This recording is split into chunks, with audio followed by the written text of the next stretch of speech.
سبيل الدموع سبيل مريح، تنهدى يا صاحي كي تستريح. السلام عليكم ورحمة الله وبركاته. الله أكبر، الله أكبر، الله أكبر،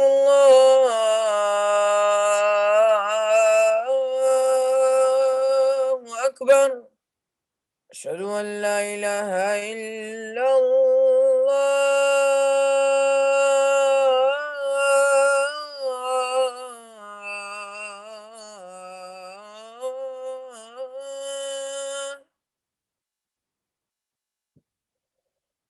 أشهد أن لا إله إلا الله.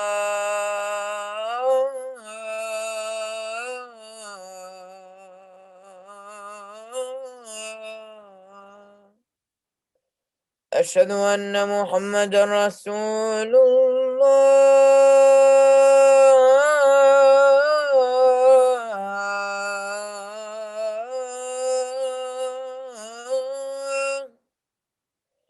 أشهد أن محمدا رسول الله.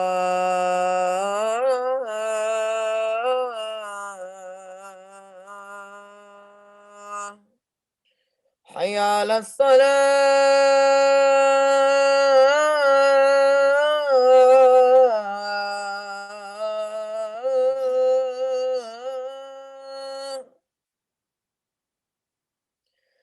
حي على الصلاة.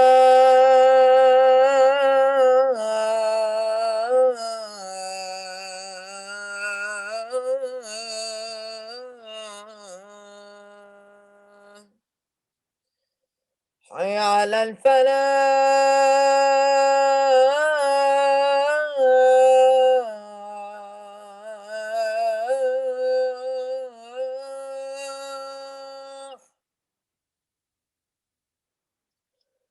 حي على الفلاح.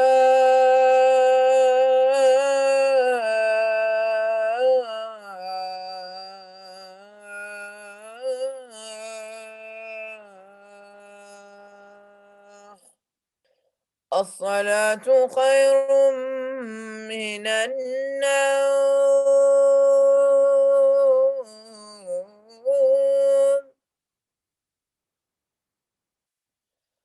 الصلاة خير من النوم.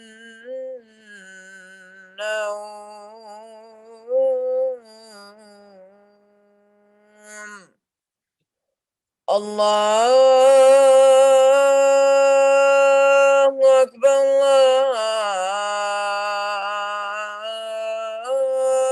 الله أكبر. لا إله إلا الله.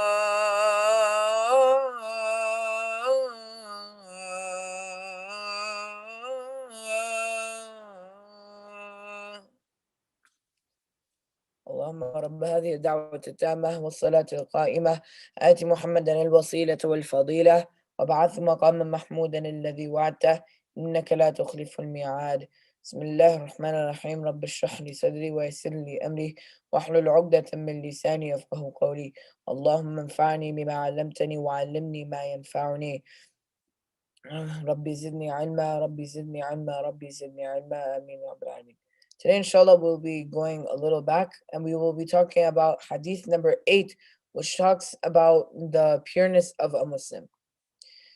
عن ابن عمر رضي الله عنهما أن رسول الله صلى الله عليه وسلم قال: أمرت أن أقاتل الناس حتى يشهدوا أن لا إله إلا الله وأن محمد رسول الله ويقيموا الصلاة ويؤتوا الزكاة، فإذا فعلوا ذلك عصموا مني دماءهم وأموالهم إلا بحق الإسلام وحسابهم على الله تعالى. رواه البخاري ومسلم.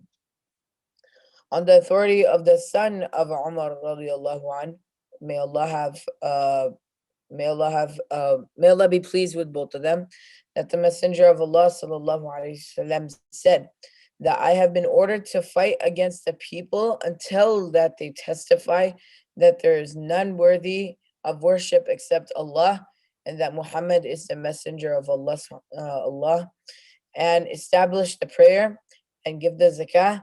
And then, if they do that, then their blood and their wealth will be protected from me, except in accordance to the right of Islam.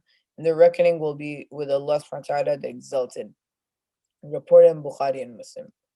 So the Prophet ﷺ mentioned that there are different wordings, that there are many different wordings in many different occasions in this hadith to show its importance.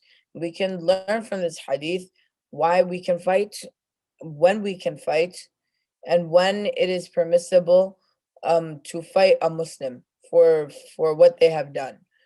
So the Prophet ﷺ said that I have been ordered to, and he did not mention who ordered him.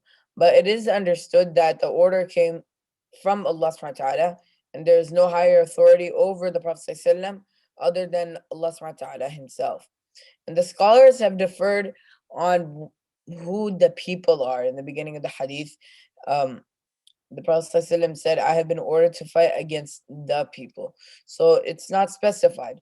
So the scholars have agreed, the majority of opinions says that they are the disbelievers, like those who do idol worshipping, or those who are mainly stubborn and would not pay like jizya tax. And that those would be like the people of the books. These would be excluded because they are eligible to pay the jizya tax, a form of tax, instead. So, but those who don't pay it, these are the people that the Prophet ﷺ is talking about, that he has to fight against these type of people, like the Quraysh.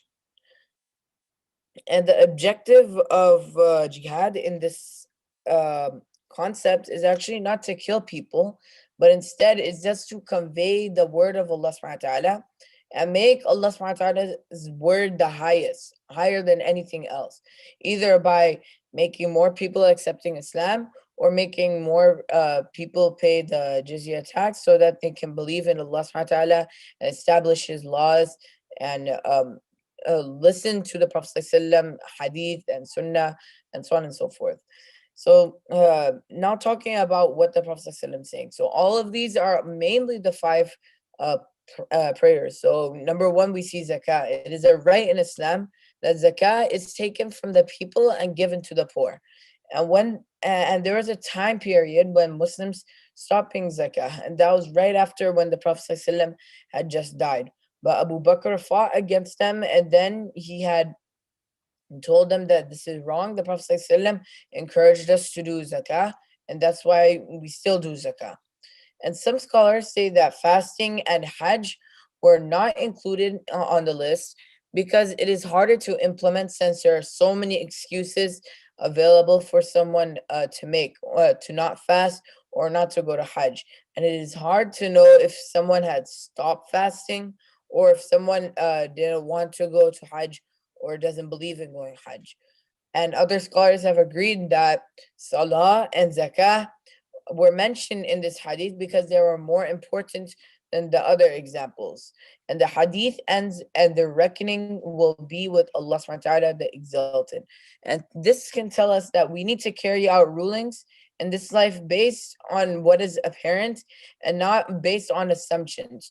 And in the day of judgment, on the day of judgment, Allah subhanahu wa ta'ala will deal with everyone the same way. So if someone is apparently a Muslim, but we feel he's not, we let him be, and Allah subhanahu wa ta'ala will be the ruler on that day.